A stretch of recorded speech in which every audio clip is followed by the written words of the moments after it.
This is the X-Zone Broadcast Network, broadcasting worldwide on broadcast affiliates and satellite program providers, including CNN Broadcast Network, Sirius Satellite Network, Star Media, Good News Radio Network, Angel Broadcast Network, Wiki Broadcast Network, and WPBN TV. For more information on the X-Zone Broadcast Network, visit us at www.xzbn.net.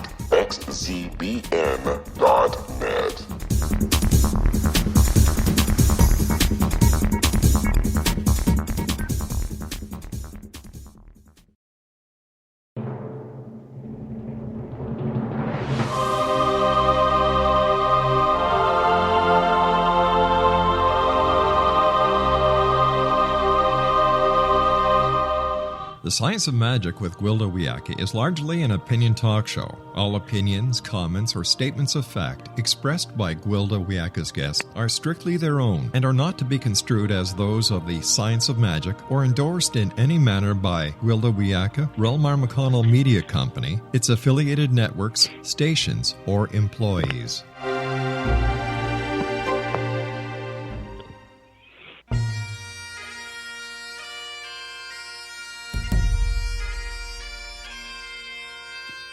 Welcome to the Science of Magic with Gwilda Wiyaka, a program dedicated to uncovering the unified nature of reality and humanity's ever-evolving place as truly galactic beings. For more information on the Science of Magic with Gwilda Wiyaka, visit us online at www.thescienceofmagic.net.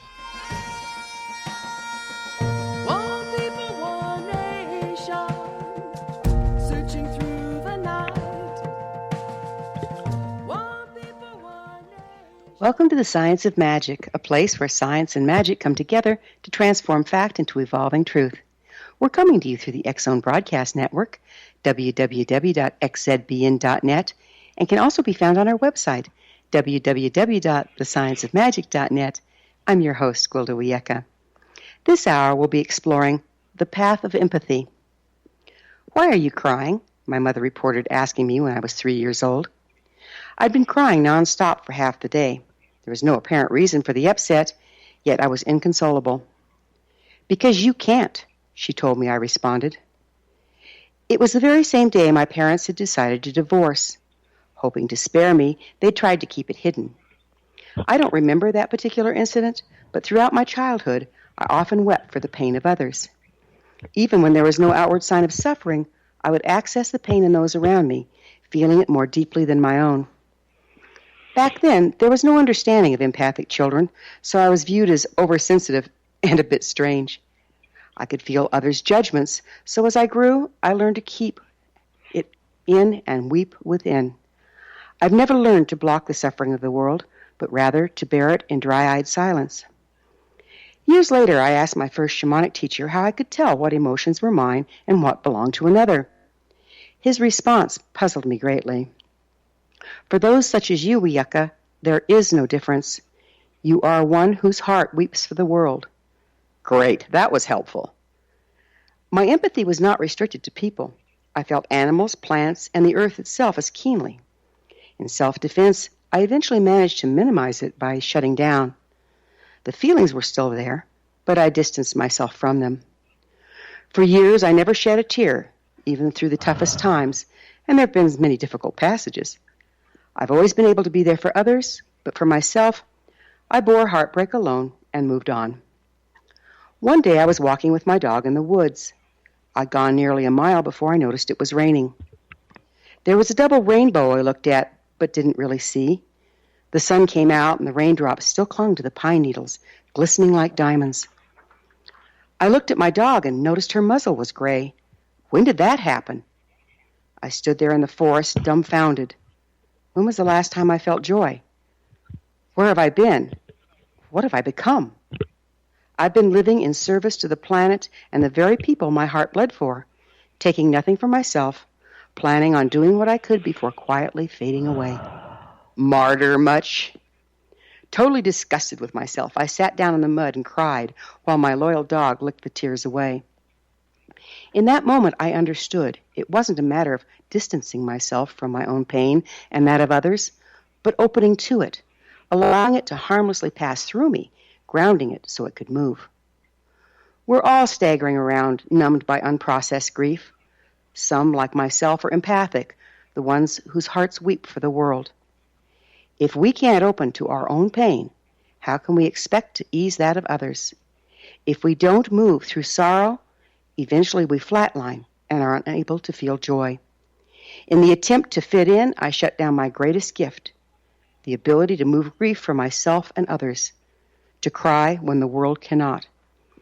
I no longer block others' pains from my heart. I can sit with the dying and allow the grief of the family to wash through me and into the earth to be transmuted.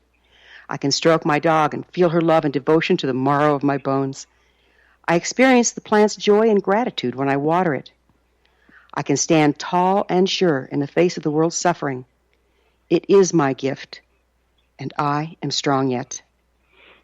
Our guest this hour, Dr. Kyra Mesich, is the author of Strength of Sensitivity. Kyra helps sensitive people find their power and strength. Highly sensitive person, she moved from being uncomfortable and overwhelmed to grounded and confident. A psychotherapist and holistic health practitioner, Dr. Kyra employs a unique approach to transform how we think about ourselves, gives tools to feel balanced and peaceful, and stand up for ourselves with confidence. She received her doctoral degree in psychology in 1995. After this commercial break, I'll introduce Kyra, and together we'll negotiate the wonderful, if challenging, world of the empathic soul. So don't go away. You're listening to The Science of Magic. Prior innovative episodes can always be found on our website, www.thescienceofmagic.net.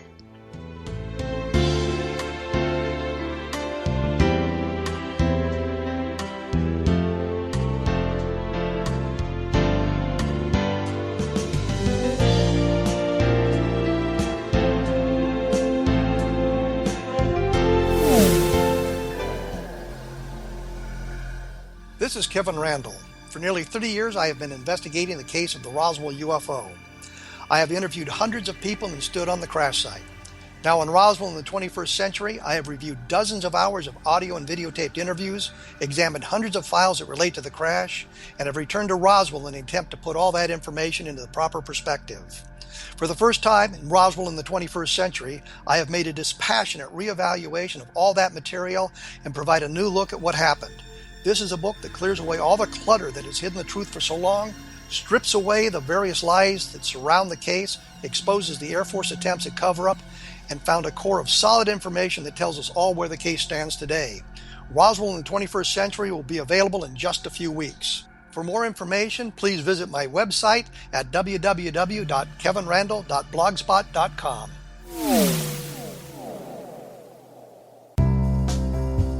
Gibbs A. Williams, Ph.D., is a practicing psychoanalyst, supervisor, researcher, and author in New York City.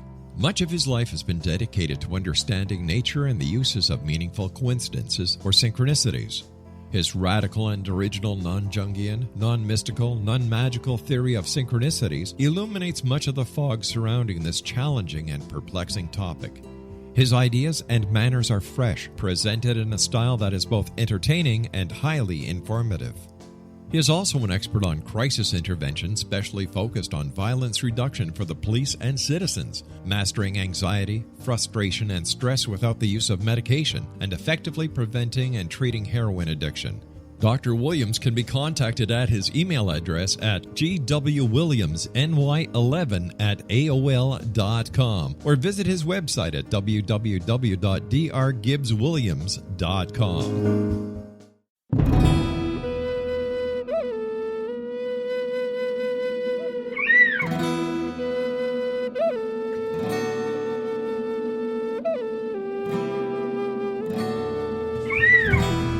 Shamanism is recognized as a method to access the quantum level.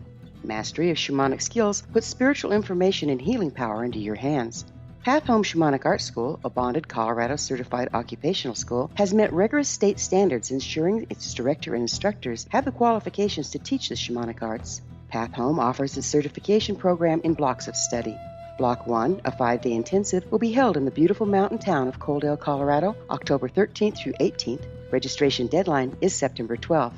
Experience Journey Trance, Power Animals, Helping Spirits, Sacred Space, and Life Purpose. Come discover your power. Join me, Gwilda Wiyaka, in the magical world of shamanism. Call 303-775-3431 or visit findyourpathhome.com.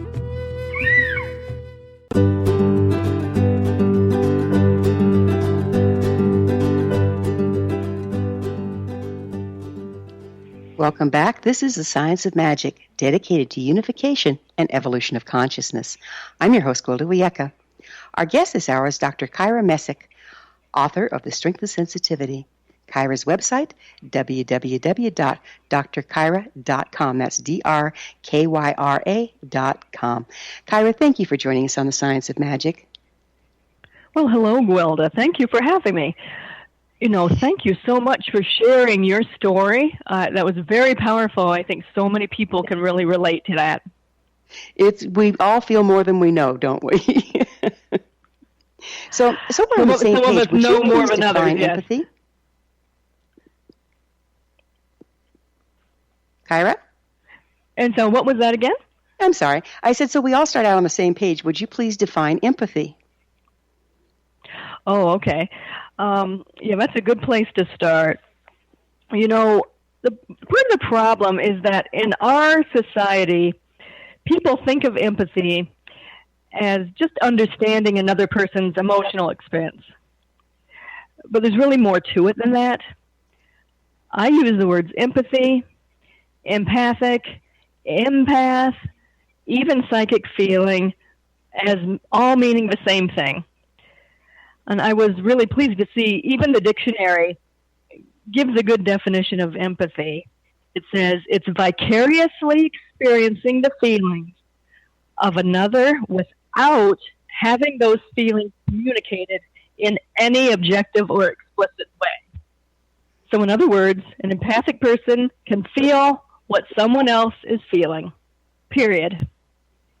And in my research, I've seen that empathic ability is a trait that is shared by all sensitive people. So is there a difference between empathy and sensitivity? Well, sensitivity I like to look at as being very perceptive of even the most subtle influences.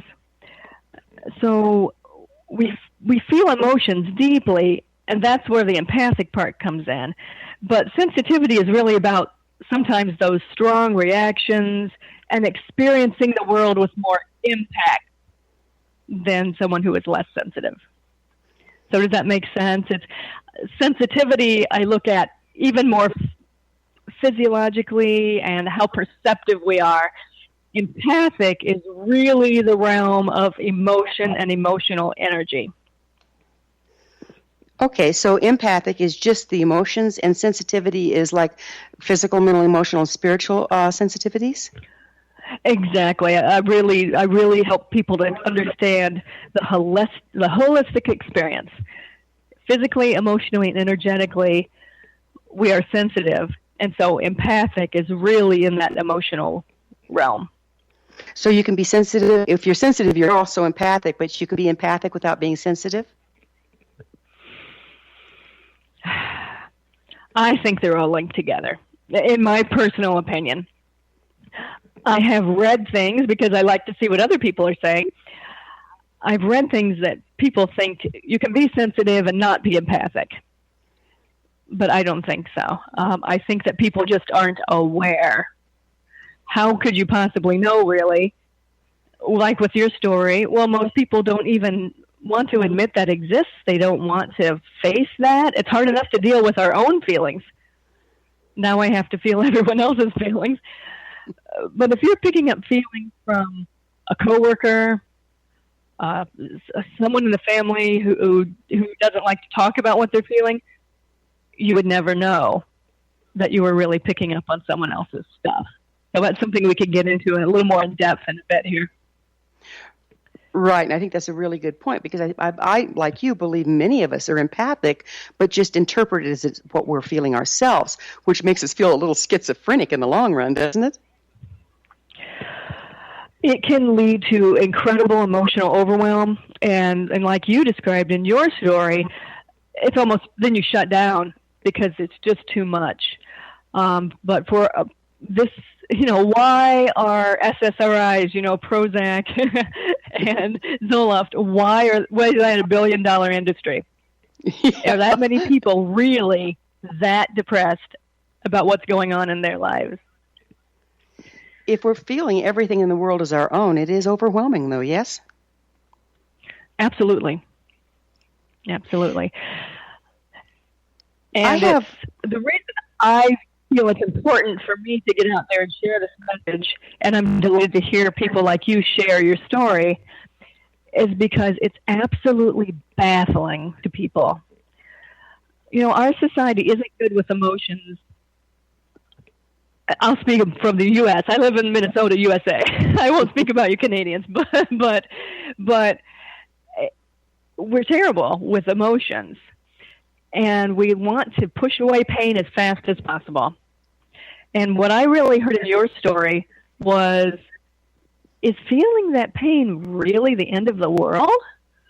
No, it's an experience. It's an emotional experience. And if we can actually sit with that, pay attention to it, maybe it won't, annihilate us. And that's what people worry about. The pain is so much, it's going to envelope them, it's going to overwhelm them. There's another kind of what I've always called empathy, but by your definition, it may not be. I'm medical intuitive, and if I change where I'm focusing, I can feel on my body what other people are feeling in their body physically. Is that in the sensitivity realm, or would you consider that empathy? I would still call it empathic, because you said you're feeling within your body what's going on for them, and just exactly like you described in your story. When you were a little girl, you were crying because they couldn't cry. Sometimes I bet when you're a medical intuitive, you are feeling far more clearly what's going on in their body than that person is. Now, here's the deal. We can't, with our brain, specifically define these things or delineate them into specific areas. They blend together. It is very difficult to discern. But I've also experienced, and maybe you can enlighten me on this one, where I can be so empathic physically that I literally take on the disease of another. Have you heard of that, or can you explain it? Yes. A really common story I'll hear at my workshops is, so my spouse came home with a headache. I was giving him a shoulder rub. The next thing I know, I've got the world's worst headache. And so it happens all the time. And it's, when you're a healer like you are, we have to recognize how we're all connected. By healing that person, taking on their symptoms, if we don't freak out about it, we can use that energy to heal us and our bodies at the same time in the same way. But that's easier said than done. I understand. It is, isn't it? It is. Yes. But it's. I think we're just scratching the surface on that form of healing. I know in ancient times it was used a lot, but now it's. I think it's reemerging. It's funny, as we talk about it, it makes me have greater compassion for when you think about doctors who have terrible bedside manner and they're very detached. That's been their method of protecting themselves, I suppose. Yeah, it's actually taught in medical school, I believe, for just that reason, that you can get lost. Yeah. So what are the different forms of empathy? Well, first of all, we've got just literally feeling what someone else is feeling. And it doesn't matter if they're right there next to you or if they're 1,000 miles away. Someone you have connection with is feeling something, you feel it right around the same time. So then, but you described, physically feeling what's going on in someone's body. And we may try to separate out, emotions and physical symptoms, but we all know that our physical symptoms usually have an underlay of an emotional cause, or at least an emotional energy that's pushing the symptoms. So that's what you're picking up on, is that the emotional aspect of why the body is suffering, so what it's holding. But people can be very empathic, just like you mentioned, to animals, particularly domestic animals, but also wild animals, and to the earth, or to the energy that's being held in a room or a space. So there's no limitations really there. So isn't that great to know? Yeah. So if we think about it, people that pick up on disembodied spirits are also empathic, aren't they? It's an energy, and it's a human energy, and sure, it's just like people who walk into a room and can say, "Whoa, something went down in this room. It feels uncomfortable." It could have been an argument from a year ago, but it's lingering for whatever reason. Right. I have a lot of people in the police force that were my friends years back, and they'd sneak me into a crime scene to see what I could pick up of the residual. And it was amazing what I could pick up and how accurate it was. Oh, that's fascinating. I think they use that more than you know. How can a person tell if they're empathic? And what was that question again? How can a person tell if they're empathic?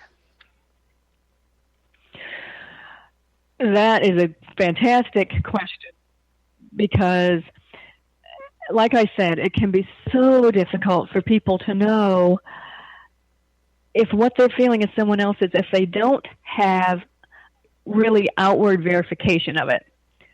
I was extremely lucky because I was a psychotherapist. And actually, that's the story that's in the introduction of my book, about how I realized I was feeling my clients. Why? Because they came into the room and sat with me for 50 minutes and told me exactly what they were feeling. So I had no way to doubt it. You know, I had to accept it. But if you're not in that situation, how can you really know? So you have to trust your instincts and your gut feelings about the quality of what you're feeling. Is that odd or unusual for you? Does it really make sense in your logical life? You know, is it hit you out of the blue? Then those are clues. And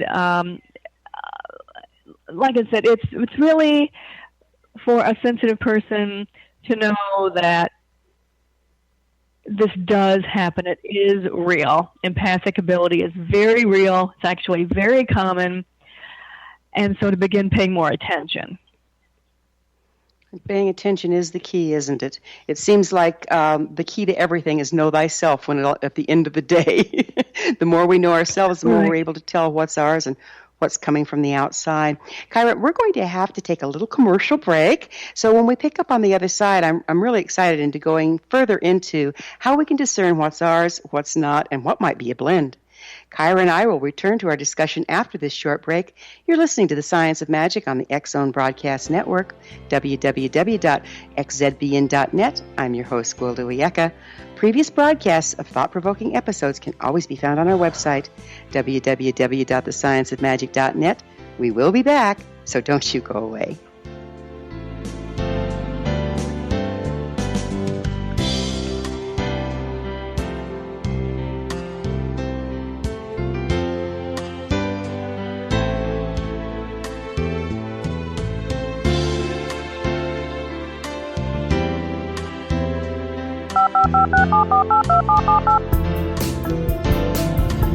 Did you know that when you're on the road with limited data or Wi-Fi, you can still listen to the X-Zone radio show with Rob McConnell, The Science of Magic with Gwilda Wiyaka, High Tech with Corey Kay, and every minute of the 24/7, 365 programming of the X-Zone Broadcast Network by calling 712-432-9459, courtesy of TalkStream Live. No smartphone, app, or internet needed. It saves your data plan, and it's free if you have unlimited minutes. Call 712-432-9459 to listen on any phone, anytime, anywhere. Remember, 712-432-9459 for the best of paranormal, new age, thought-provoking, sci-fi radio programming 24/7, 365.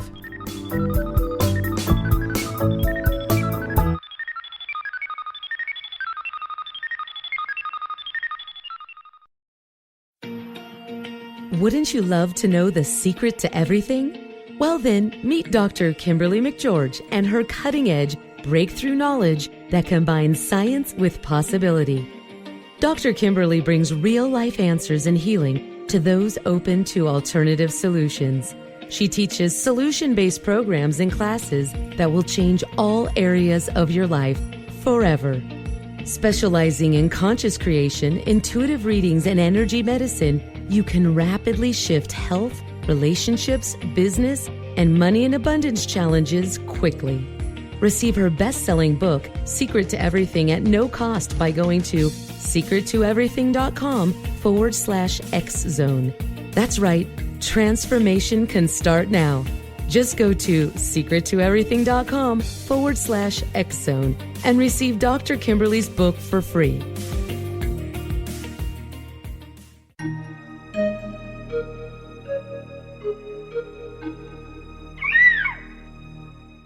While science pursues fact, magic accesses the quantum level, bridging random facts to form truth. As long as science and magic remain separate and polarized, the truth cannot be known. I'm Gwilda Wiyaka. Join me on the Science of Magic radio program, dedicated to unification and evolution of consciousness. During each episode, I'll be speaking with experienced and respected scientists and mystics. From astrologers to astronomers, from medical doctors to shaman, the scientific method to dowsing and intuition, we'll weave together information from seemingly divergent practices to promote unity and enlightenment. Join me, Gwilda Wiyaka, and the Science of Magic right here on the Mutual Broadcast Network. For more information, visit www.thescienceofmagic.net.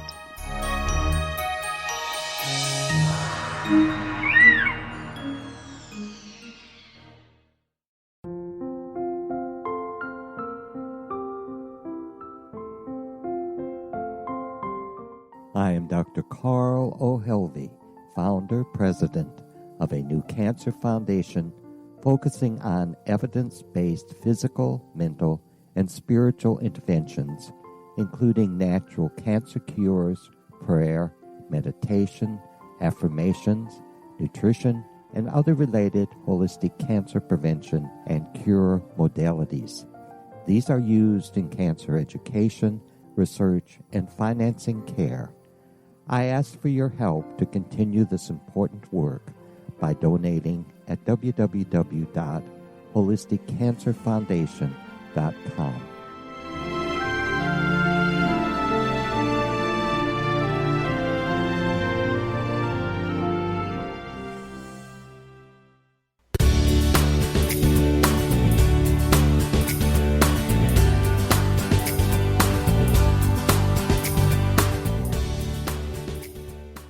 Welcome back. This is the Science of Magic, a place where magic and science come together to promote enlightenment.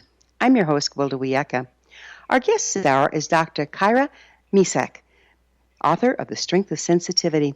Before we went on break, Kyra, I wanted to start addressing another thing that I have noticed personally is that if we have a lot of bogged down emotion personally that we haven't moved and we get around that emotion in someone else, ours can be triggered as well as theirs, and that makes it even more difficult to tell whose is whose. Can you speak to that? Yeah, excellent, because that's what I wanted to address, because I didn't want to leave it at what we said at the end. You know, the last question there was, okay, I was telling people, okay, is a feeling unusual for you? Did it hit you out of the blue? Is there any reason for you to be feeling that way? And if not, well, that's probably empathic.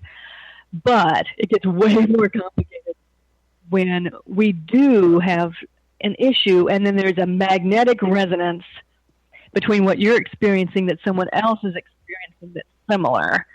Then it magnifies what we're feeling and it adds complication to what we're feeling, because like it adds on, gas onto the fire, and that's what really is confusing for people.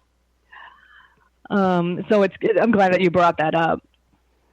Yes, it can be very confusing, can't it? Yes. So what I have an exercise actually in the book now. I'm just remembering. I have to remember what I wrote.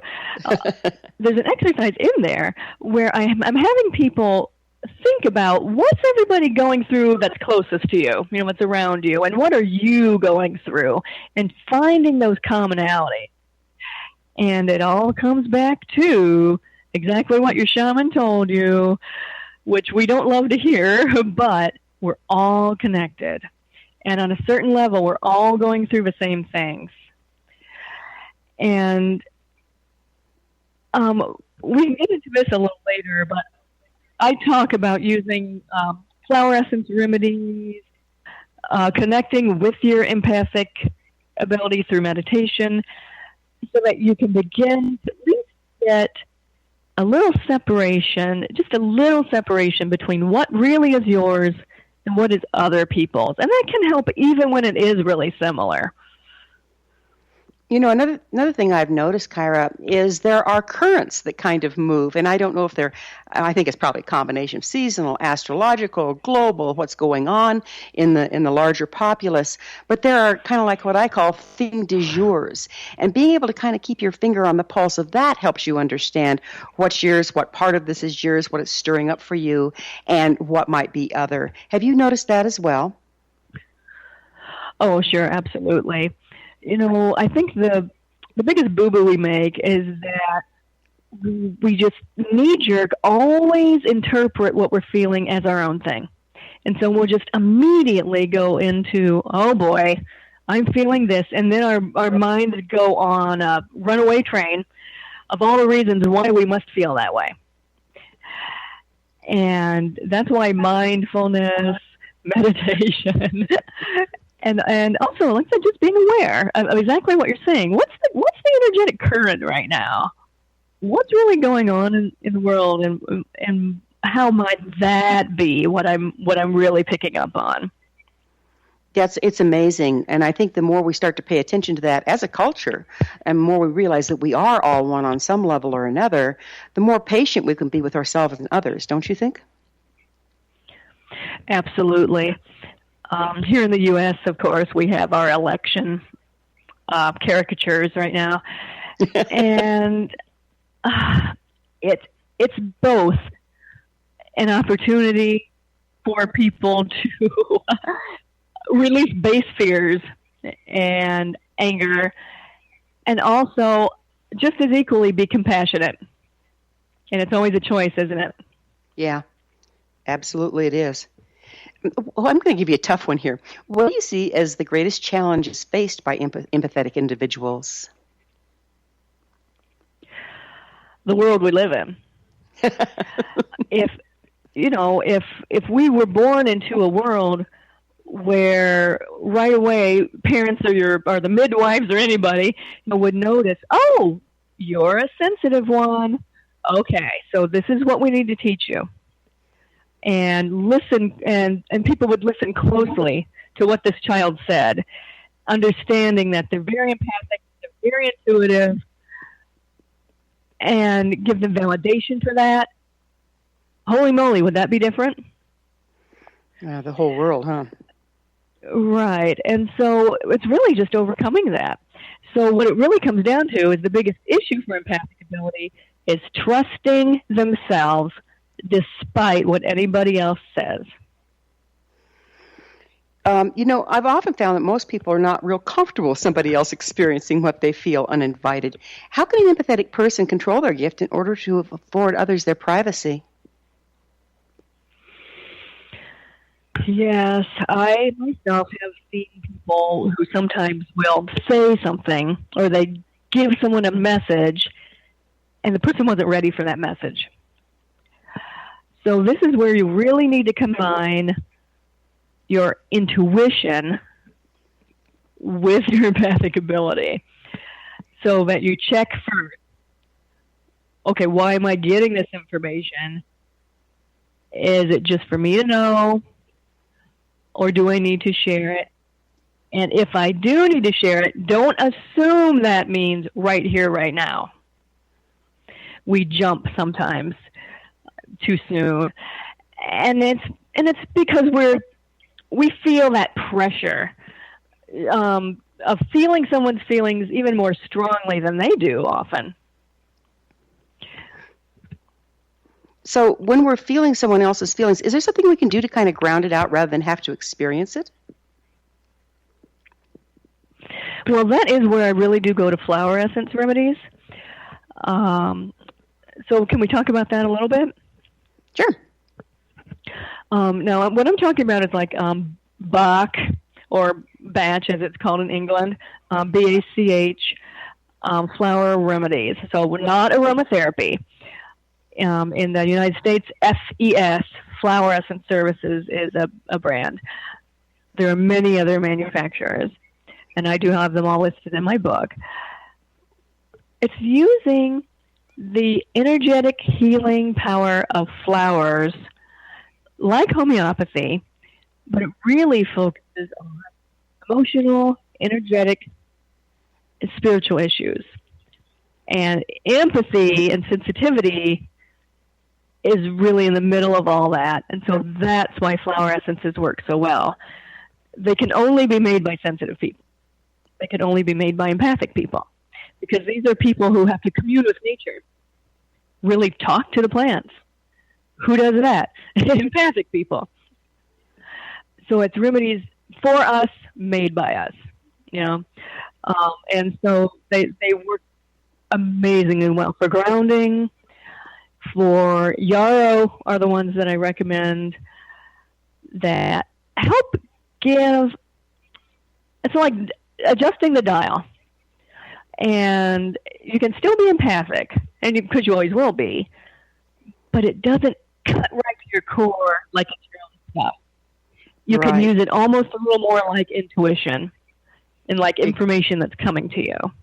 Right, and I have doctors in the Bach flower remedy method, and what I've found over the years is that it takes the edge off, because what it does is it clears your portion of boxed up emotions, so that now you know that what's moving through you isn't really yours and it isn't hitting up against your jams. Is that what you've experienced as well? Right. A lot of times I'll have people start with yarrow and maybe some grounding essences, just to take the edge off things. Then, of course, we've got to go in and have them recognize what really are those issues that you've been carrying your whole life. And whenever you go up against, someone's energy that's similar, it's almost like an internal emergency. Yeah, right. Like, no, I have to fix their problem. I have to fix their problem. So I don't feel it. Yeah. So where'd you get your doctorate? You have a doctorate's degree, yes? Where'd you get that? Yeah, that was in clinical psychology, and that was at the Florida Institute of Technology in Florida. Nice. What was your dissertation on? I'm a sensitive person, and so I didn't want it to be really involved at the time. I didn't want it to be really intense because I know how I am. So I ended up working with validation studies for the 16PF, which is a personality test. And so I really got lucky that I got that offered to me. And so, sorry that's a boring story, but it saved my life at the time. So I'm not ABD. I got my degree. Well, I've had a lot of people ask me how I can be up on stage or teach, hundreds of people and be a sensitive at the same time. And I said, it was a learned skill. Oh my goodness. And there's something different we're able to do though when we get into performance mode. And people also do this. I work with so many sensitive people who are nurses, or they work in emergency situations, and they're able to flip a switch and use their intuition and empathy to guide them. But then it still can be tiring sometimes afterward. Yes, well, I use the same thing. This is really fun. I use the same thing when I'm teaching, particularly if I'm teaching a large group. I'll say something, and then I wait to feel the question that comes back at me, and then this flow starts. And I'm actually, every class is a little different because I'm teaching the people present rather than a lesson plan per se. Fantastic. That is exactly what I'm talking about when I want people to understand the gifts and the strengths of being sensitive and being empathic. So students love you, I'm sure. You're not boring. And they'll say, that's exactly what I was thinking. And they'll say, she's so easy to understand. She lectures and I understand it. Whereas someone who's droning on, not connected to the audience, it's not as good a teacher. Right? It's amazing. The gift, once you start to recognize it as such and embrace it, it has so many uses, don't you think? Absolutely. It is getting over the hump of it being unusual, foreign, and scary. And once you get over that part, it's information. It's information that you can use, and you use it for your own healing, you use it to help other people, and you use it to guide you through your life. Even basic examples I like to give people. So you need to know, can I trust this person to take care of my pets while I'm gone? How would you know? Intellectually, you can't know. Empathically, you know. Right. And if you don't, the dog will tell you. That's right, because they're so empathic. That's true. We're going to have to take another break. Kyra and I will be back on the flip side of this commercial break. You're listening to The Science of Magic on the X-Zone Broadcast Network, www.xzbn.net, the place where altruistic professionals of science and the esoteric create common ground for the betterment of our world. You can always listen to previous transformative broadcasts, our gift to you, on our website, www.thescienceofmagic.net.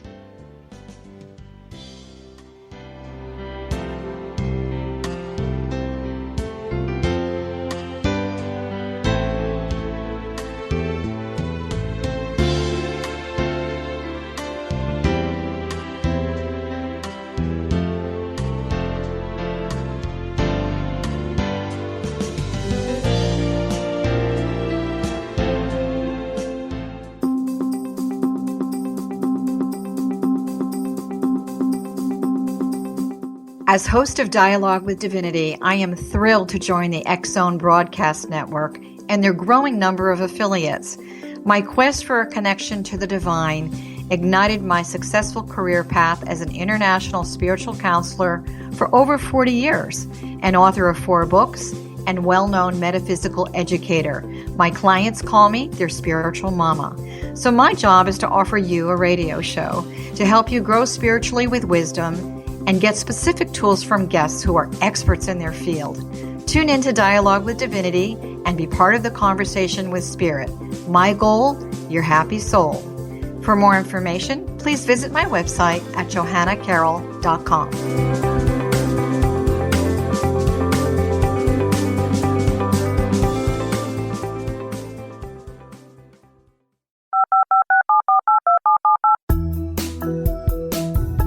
Did you know that when you're on the road with limited data or Wi-Fi, you can still listen to the X-Zone radio show with Rob McConnell, The Science of Magic with Gwilda Wiyaka, High Tech with Corey Kay, and every minute of the 24/7, 365 programming of the X-Zone Broadcast Network by calling 712-432-9459, courtesy of TalkStream Live.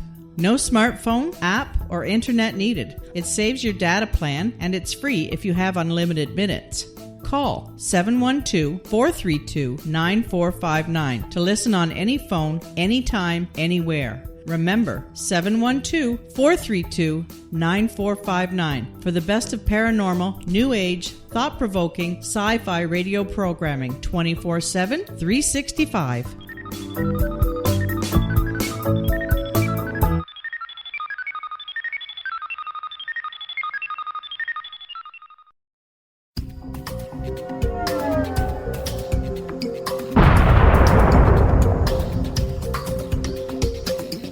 Coming soon to the X-Zone Broadcast Network is A Different Perspective with me, Kevin Randall, as your host. We'll be taking a close look at what is happening in the world of UFOs today with side trips into the paranormal. Guests will range from those who are household names to those who have a different perspective on a variety of topics. No topic will be taboo, but there will be tough questions asked as we all search for the truth about UFOs, the paranormal, and those things that excite us. Sometimes we'll agree with a guest and sometimes we won't, but we'll try to keep the program topical. For those of you who would like to read, be sure to visit www.kevinrandle.blogspot.com and remember to listen to the other fine programs on the X Zone Broadcast Network at www.xzbn.net.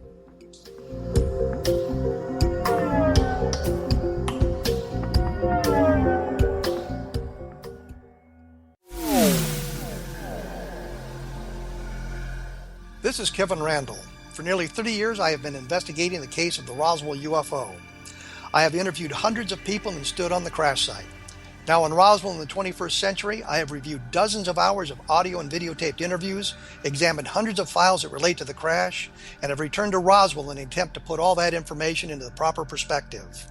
For the first time in Roswell in the 21st century, I have made a dispassionate reevaluation of all that material and provide a new look at what happened. This is a book that clears away all the clutter that has hidden the truth for so long, strips away the various lies that surround the case, exposes the Air Force attempts at cover-up, and found a core of solid information that tells us all where the case stands today. Roswell in the 21st century will be available in just a few weeks. For more information, please visit my website at www.kevinrandle.blogspot.com. What Happened in Benghazi is revealed by Nicholas Genix, author of Obama, Islam, and Benghazi. He informs the American people that President Obama deceived them by advocating a strong foreign policy prior to the 2012 presidential election, and Hillary Clinton supported this deception. As the title infers, there is a connection between Obama, Islam, and Benghazi. Ample evidence informs Americans that Obama's early indoctrination in the Quran developed an affinity for Islam, why the Quran is the source of discontent in many countries, and why the Obama foreign policy deception led to poor military action and caused the loss of American lives in Benghazi. Genix provides 36 questions for the Select Committee on Benghazi to validate if Americans are justified to mistrust President Obama and Hillary Clinton. An overview of Obama, Islam, and Benghazi is presented on the website www.futureofgodamen.com. That's www.futureofgodamen.com. Afterlife expert Roberta Grimes was the first one to say that dying can be fun. Now her best-selling book, The Fun of Dying, is available in stores worldwide. So if you wonder whether death ends life, how it feels to die, or what heaven might be like, The Fun of Dying was written for you. And if you have always been afraid of death, or if you worry that your life has no meaning, let The Fun of Dying ease your fears and bring new meaning to your life.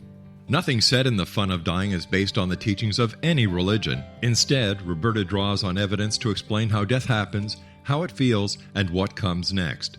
A lot of the best death-related evidence was produced in the first half of the 20th century. When it is put together with recent discoveries, it tells a consistent and amazing story.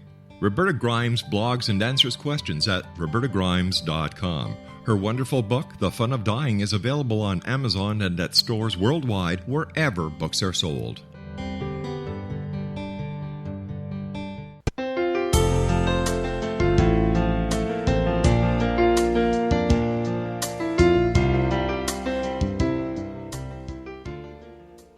Welcome back. This is The Science of Magic, bringing together gifted people of service to the world. I'm your host, Gwilda Wiyaka. Our guest this hour is Dr. Kyra Mesich, author of The Strength of Sensitivity. Kyra, I have a trade school of the shamanic arts, and over the years I've found many empathic and sensitive individuals are drawn to shamanism, probably to manage it. There are a couple of trends that I've noticed and would love your input on. First, many sensitive people experience extreme food and drug sensitivity, if not full-blown allergies. Have you experienced this as well, and do you have an explanation and advice? Oh, yes. It's so prevalent now. Almost every single person I see, especially females, but the guys too, is currently experiencing some pretty serious gastrointestinal issues. And sometimes it's really severe, but a lot of food intolerance. And I have to tell you that I don't exactly know what's going on. Some of it is, like they say, it's our diet. It's too many additives, our food isn't fresh. It's getting radiated, and then it's traveling around before we ever even get it. And we feel that. We also feel the emotion. When we're empathic, we feel the emotion that's been put into that or taken away from it. Sometimes I swear when I go to a restaurant, whether I can digest that meal depends upon the mood of the kitchen. Was that a happy kitchen, or were they all arguing back there? I've certainly had that experience. I think I digressed. So get me back on track. I think I digressed. Okay, so another unfortunate trend that I've noticed is that sensitive people are often addictive. Can you speak to this? Yes, even one of the yarrows that I use with flower therapy is called golden yarrow, and that one is very specifically for sensitive people who maybe they tend to be a little more shy, introverted, performance anxiety, social anxiety, and they will go to drugs, alcohol, even cigarettes or food to numb what's happening for them, because it's just too overwhelming. They feel the pain too acutely, and maybe because they have some limitations with their social circle, they just don't know where to go or what to do. And so it's very common. Yeah. But I've worked with tons of people who have gotten past that point. Fantastic. And yeah. So how does intent relate to empathy and what a sensitive person picks up, and from who? Can we learn to use our intent to direct what we're getting? Absolutely. This doesn't have to be just out of our control, willy-nilly. It happens. What I like people to do is to start with solar plexus meditation. That's the area below your chest but above your belly. That's the solar plexus chakra. There actually is a plexus of nerves here that connect to every internal organ. That's why it's called the solar plexus. So it's a very important part of the body. And this is a body-focused meditation, can really help people go in and connect with their empathic ability and begin to say, okay, I'm going to listen to you. I'm going to start paying attention so you communicate with me. And I'll communicate with you. And you can ask questions. What do I need to know about my empathic abilities? Where I always have people start. And then they have a particular question. So maybe let's say they've been feeling sad lately and they don't know why. So then they can literally just ask themselves, where is this sadness coming from? Now, not everybody can really hear the answer. Some people will get a feeling or an image. It depends on the person. But with practice, it always gets clearer. That's a really good exercise to be using. I've heard of it and used it before myself, and it does work. It just takes a little getting used to hearing what you're hearing through your body. Before we get too much further into the last segment here, would you mind telling people where they can find your books? Absolutely. As far as I know, it's available through any bookseller in North America. I know it's on Amazon for Canada, and I'm sure you have a worldwide audience. I know it's available in North America. I'm not sure yet about England and Australia and those places. But it is on Kindle format. So I just remembered I had someone from China recently contact me, and she had gotten the Kindle version. Got it. Okay, so what happens to a sensitive person when they try to shut down their gift? Well, that's like the proverbial pot, that's boiling, and we end up hurting ourselves. If you can deny this and deny who you truly are, and we do this in many different ways, don't we? But if you're an empathic, sensitive person, you have to get to that point, like you described, where you stop fearing it. And you stop trying to turn it off, and you just sit with it and say, okay, this is what it is, But that doesn't mean it has to be painful. That doesn't mean it's a sentence to be uncomfortable. It means that you need to listen and pay attention to who you are and learn how you can use it to your benefit, because it's very possible. What I've found is the resistance to it and to emotion is more painful than if you just move through the emotion itself. And I don't know why we dread it so much, but I've always found that to be true. Have you? I know. I know. We work so hard pushing it away, and that doesn't it makes it times 100 if you just sit with it, but we don't take the time, and we're busy in our lives. And we think, oh, well, other people wouldn't understand. Other people don't want to listen to me deal with this. I mean, we have a million excuses. But pain is power. And people don't get that. They think that pain is weakness. And it's not. It's where our power comes from. Yeah, being able to move through things, being able to bend and shift and move with the tides is the true strength, isn't it? Yes. You know, right now, Kyra, people are really going through it. And I see it in my practice, I see it in my students, I see it in the world at large. And everybody is feeling like overwhelmed, like it's the end, like why am I here? I get numerous reports of it every day. Do you have any advice for these people? Because I think what we're picking up is the shift in the whole planet, not just what's going on in our personal lives. Well, number one, I would like them to listen to you and what you just said. Everybody's going through this, especially all of us sensitive old souls. So what happens, and I see it with my clients too, they come in there, they sit in the room, and they think it's just them. They know, why am I so overwrought?